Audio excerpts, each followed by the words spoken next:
Tole nagaan waaqayyoo bakka jirtanitti isiniif haa baay'atu. Ani baay'ee nagaa kootii galata Waaqaa haa ta'u. Har'a waan ani dubbachuudhaa barbaadus yookaas irratti dubbadhu dhiira warra shamarran biyya Arabaa hundi isaanii tokkodha jedhan biraan naagisochuudha shirgootan jechuudha. Amma wanti dhaga'amaa jiru waan namatti hin tolle jechuudha. Shamarran biyya Arabaa hundi ishuu tokkodha, hojiin ishiis tokkodha warra jedhanii laasha akkasii qabanii yaada akkasii qaban dhiirota jechuudha. Dhiirota warra biyya keessa jiranii isaanitti sheer naawwatu jechuudha. Sheer godhaati biraan nagaa isiniin jedha jechuudha. Shamarran biyya Arabaa hundi isaanii tokko, hojiin isaanii tokko, olmaan isaanii tokko warra jedhanii dhiirota akkasii haa ta'uusi dhiira kan biraa dhiira toon ta'an dubartoota warra biyya keessa ta'anillee nu dhaggeeffatan nu laalanis illee isaan biraan naageessu jechuudha. Sheer gootan jechuudha. Isin warri nagaa qabdan, isin warri mana jirtan, isin warri kaayyoo qabdan, isin warri maqaa keessan eeggattan, isin warri maqaallee maatii keessanii eeggattanii mana kontiraataas ta'e alas hojjettan nagaadhaan hojjettan jechuudha. Isin warri biyya Arabaatti heerumuun dhufne, isin warri biyya Arabaatti dahuun dhufne, isin warri biyya Arabaatti Baangaalii faana waan hin taane ta'uun dhufne, isin warri Paakistaanii Hindii faana olii gadi massakamuudhaaf hin dhufne jechuudha. Warri of beektan an amma fayyoon an eenyu akkan ta'e of hin beeka, maal akkasuma godhus of hin beeka, eessa kan oolus of hin beeka, maal akka hojjechaan oolus of hin beeka, keessa koo sirriitti of hin beeka jechuudha. Kanaafuu 100% waan akkasiirraa an bilisa. Si jammaran manaas hin bahusi, manuma keessan oolasi, mana kontiraataan jirasi, Saawud Arabiyaan jirasi. Kanaafuu dhimma kana keessa wanti na argusi, wanti na cuubus, wanti na ilaalatus hin jiru jechuudha. Kanaafuu tokko Saawud Arabiyaan jira, inni iyyuu mataa isaatiin jireenya akkamii akka ta'e hin beektu, lamatamoo mana kontiraataan jira. Na kanaaf gadi ba'ee kosii yoo gatellee jechuudha dirqama abayaafachuun qabaasuma gadi ba'ee iddoo gajjallaa kanarra kosii kaayee dhufuudhaa fi abayaafadhee manaa gadi bahuun qabaa jechuudha. Kanaafuu dhimma kana keessa wanti nagashuu hin jiru, ana fayyoo wanti na laallatu hin jiru, wanti maqaa koo jaratti dammarsiisu hin jiru, wanti maqaa koo jara faana arrabsiisu hin jiru. An bilisa jechuudha. Warri akkas taatanii warri akkas taatan sheer godhaati. Dhugaan siniin jedha sheer godhaati maqaa akkasii ofirraa dabarsaa jechuudha. Keessa akka hin jirre akka isin hin laallanne akka jechuudha.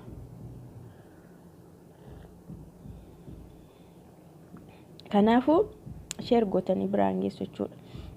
Amma wanti dhaga'amaa jiru wanti hundumtu baay'ee wanta jibbisiisuudha, wanta namatti hin tolle, waan isaa bara dhumaati natti fakkaata. Namni akkuma horii yaa'utti kee akkuma horii waan barbaade godha.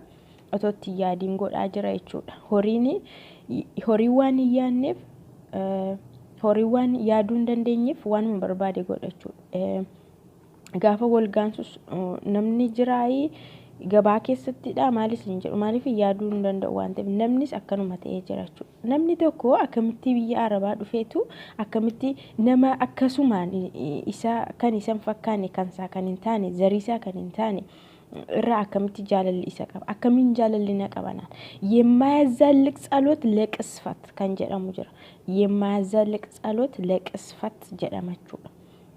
Kadhannaa amma dhumaatti kan hin kadhanne nama qassafaa wanta jedhamu waan akkasii jira jechuudha. Kanaafuu waan akkasii jechuudha jaalalli akkasii si qassafa malee homaasiin godhu. Zeegaa bira bor nafaanan deemu, bor nafaanan jiraatu, wajjiniin hin jiraannu hanga dhumaatti maaltu jaalala maaliin na qaba gaana. Jaalalli intini wayiiti dingateenyaa wayiiti immoo har'a kan nama qabee bor nama dhiisu jaalalli dingateenyaa qorichaa dhamoonni har'a kan dhugamee bor kan dhiisamu jaalala jechuun gosis kontiinuu baqa. Jaalattee jirta taana haga dhumaatti kan wajjin hin jiraatu jechuudha. Onneen kee akka kanaanidha kan inni banamu jechuudha. Ishee jaalala akkas qoru ciraacii wayii poolisiirra jaalalli na qabe, shurxaara na qabe.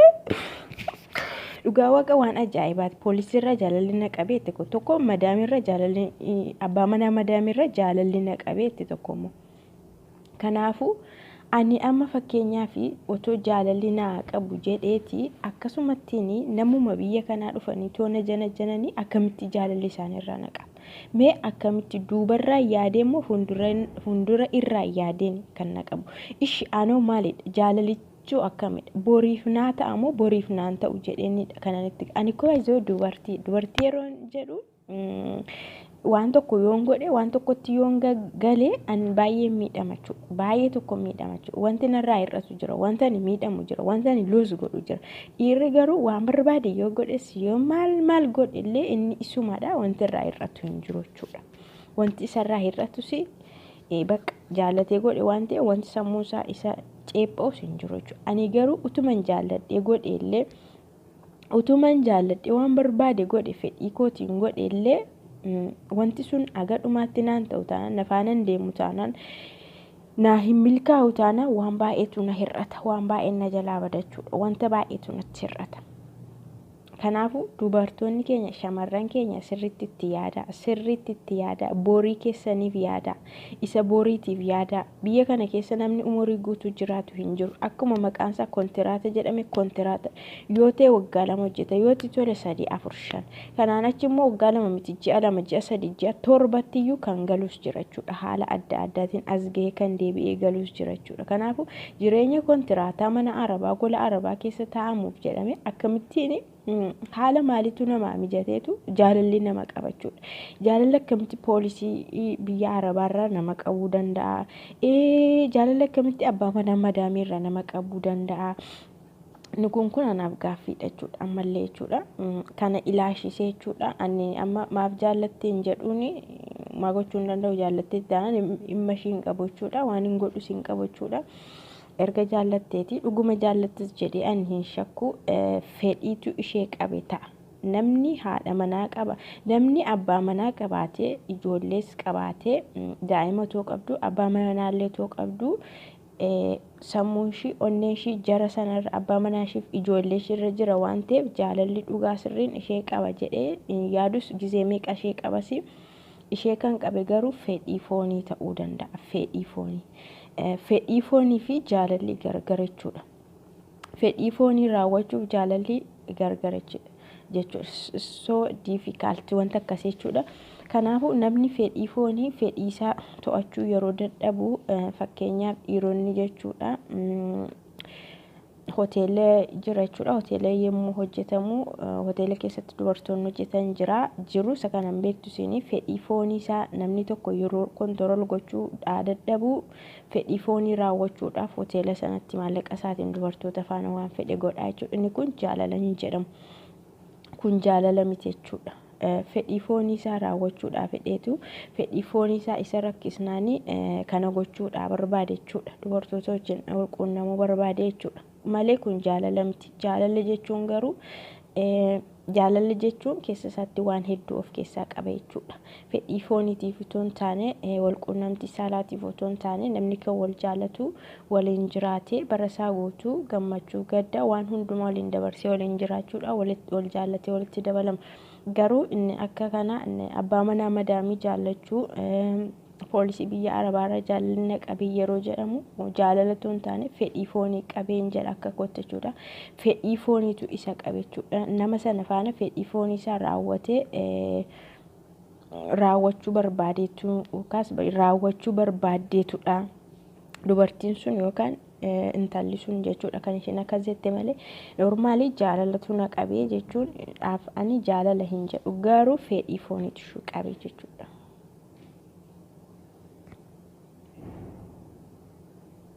እና waan akka kanaatti isiniin jedha garuu shamarran keenya ammallee taanaanii nama tokkorraa barumsa fudhadhaati maqaa keessan eeggadhaa eenyummaa keessan eeggadhaa qaama keessan eeggadhaan isiniin jedhan akka gorsaatti hundi keenyallee asii kontiraata keenya finnee hin galla waan ta'eef asitti umurii keenya guutuu hin hafu kanaafuu emma zalleq ጸሎት ለቅስፈት akkuma jedhamu wanta haga dhumaatti nama hin taane wanta hanga dhumaa keettis wajjin hin taane keessa galte tokko tsatsatiidha cubbuudhas lammataa immoo waan baay'ee sirra gaa'uun baay'ee dhabdaa ofii kee du'uu dandeessa as keessatti jechuudha otoo abbaa manaa madaamii faanan jaalladheettee fedhii foonii raawwachuudhaaf tuttan dardartuu toon godhiinu sirratti argamte du'uus dandeessa waan sirra ga'uun beekamu jechuudha kun tarkaanfiinsa baay'ee ulfaataadha jechuudha yeroo sanatti madaamiin yoo si argite waasi gootuun beekamu jechuudha. Yeroo sanaaf illee sitti bu'uu dhiistee abbaa manaa ishee illee sodaattee callistee yeroo biraatti akkati duutu gochuudhaaf karaa salphaan haala mijeeffachuus hin dandeesse jechuudha. Du'aa kee mana sana keessaa baasisuu hin dandeesse jechuudha. Kanaafuu utoo kun jiru dhiibbaa gurguddaan akkasii otoo jiruuti akkamittiin namni sammuunsaa madaamii isa akkamitti fedhii fooniif iyyuu namicha barbaada jechuudha. Riiskii isaan beekti mucaan suni akka hardeetti akka ulfaatu akka cimaate akka balaa baay'ee baatee deemu beekti akkamitti kana yaaddeen jedhama. Kanaafuu shamarran keenya warri nagaa qabdanii warri waaqayyoon illee sodaattan jechuudha. Wanti kun sagaagalummaan mataansaa jechuudha. Waaqayyoon namni sodaatu taanan akka barbaade illee sagaagaluu danda'a. Cubbuun sodaatu taanan namni akka barbaade illee sagaagaluu danda'a jechuudha. Kanaafuu ijoollee waaqayyoo sodaattan dhugaan isin waan akkasii yaadinaan godhinaa of eeggadhaa sammuu keessan eeggadhaa nagaa keessan eeggadhaa boru waan isinirra gahu ilaalaati balaa sana ilaalaati maqaa keessan eeggadhaa isiniin jedhaa. Isin immoo warra dhiirotaaf immoo ergaan dabarsu dhiirota biyya keessa jiranii shamarran biyya Arabaa keessaa hundi ishii tokkumadha. Warra jedhanii yaadaniidhaaf jechuudha tokko miti. Shamarran biyya Arabaa tokko miti haalli hojiis tokko miti jechuudha. Fakkeenyaaf kontiraataan warra hojjetan jiru. Kontiraata yeroon isiniin jedhu kontiraata waggaa lamaatiin dhufuu dandeessi intalli tokko shamarreen tokko kontiraata ishii waggaa lamaan sana ofitti deemuus dandeessi taa'uus dandeessi irratti dabalachuus dandeessi mirga ishiitidha. Garuu mana kontiraataa sana keessatti ajaja isaaniitiin ala gadi ba'uu hin dandeessu. Ajaja isaaniitiin ala iddoo tokkotti ergamuus hin dandeessu jechuudha. Kan isheen deemtu suuqii yoo deemtedha. Isayyuu jara faana deemuu dandeessi. Iddoo isaan deeman jara faana deemti. Alles iddoo biraa deemuu hin dandeessu. Iddoo isaan deeman jara faana deemti. Iddoo tokkotti suuqii faallee dhiyoo yoo ta'e suuqii faa ergamuu dandeessi. Waan akkasitti kanaachitti mana baatee iddoo barbaadde iddoo feete dhaquu hin dandeessu. Isheen mana kontiraataa jiraattu jechuudha. Isayyuu biyya biyyaanii haala biyyaan immoo gargar kunuuntu jechuudha. Haala biyya biyyaatiin gargar jechuudha. Warri kaan immoo jechuudha warri alarra hojjetan jiru. Alarra jechuudha. Karaa adda addaa dhufanii karaa bahaaraa warri dhufan jiru bishaanirra dhiirota wajjin isaan akkasii kafiila maal jedhama hin qaban waan ta'eef nama waasii isaanii ta'ee biyyarraa isaan fide hin qaban ofidhuma isaanii dhufan waan ta'eef isaanii alarra hojjechuu danda'u. Kan biraa immoo mana kontiraataati haala garaagaraatiin warri badan jiru. Haala garaagaraatiin warri badanii ala hojjetanis jiru jechuudha. Ala warri hojjetanis jiru isaan mana kireeffatanii galuu zeegaa Itoophiyaawii faana galuu ijoollee akka isaanii faana galuu danda'u. Zeegaa biraa faana illee galuu danda'u. Isaan akkasii alarra warri hojjetanii isaan immoo wanta barbaadan gochuun ni danda'u. Wanta barbaadan gochuun ni danda'u jechuudha. Yoo namni sun gaarii ta'e of eeggata yoo ta'e eenyummaa isaa of eeggata yoo ta'e waan akkasiirraa bilisa yoo ta'een ala namni isa hordofu hin jiru, namni isa taqoxaaxaru hin jiru, namni isatti dubbatu hin jiru waan ta'eef waan barbaade gochuu danda'a jechuudha. Shamarri tokko alarra hojjetti yoo taate mana kiraayii galti waan ta'eef baatee galuu dandeessi, nama bira dhaquu dandeessi, dhiira bira dhaquu illee dandeessi akka barbaadetti jechuudha. Akka of ajajjee waan barbaadetti abbaa barbaadde faana bahuu dandeessi, iddoo barbaaddes dhaquu dandeessi. Alarra hojjetti taanaan ala hojjetti taanaan mana kontiraataa miti taanaan jechuudha. Garuu isheen nagaa yoo taate, isheen gaarii yoo taate, isheen waaqa kan sodaattu yoo taate, isheen maqaa ishee kan eeggattu yoo taate immoo akka barbaaddeen taatu jechuudha. Halalleen taatu jechuudha. Kanaafuu ammallee taanaan dabalee kan hin daddabalu, dabalee kan dubbadhu maqaa shamarran biyya Arabaa kan oofsises kan arrabsiises warra ala hojjetanii halalootadha. Ala hojjetanii halalootadha. Walitti nun qabiinii analan hojjedha garuu ofin eeggadha warra jettaniif isin ala hojjettanii warri of eeggattan ammallee of eeggachaa jirtu waan ta'eef of ittiin dabalina keessan dhaabatinaa jechuudha. Dubbiinsaa namatti galu nama laallatu qaba jechuudha.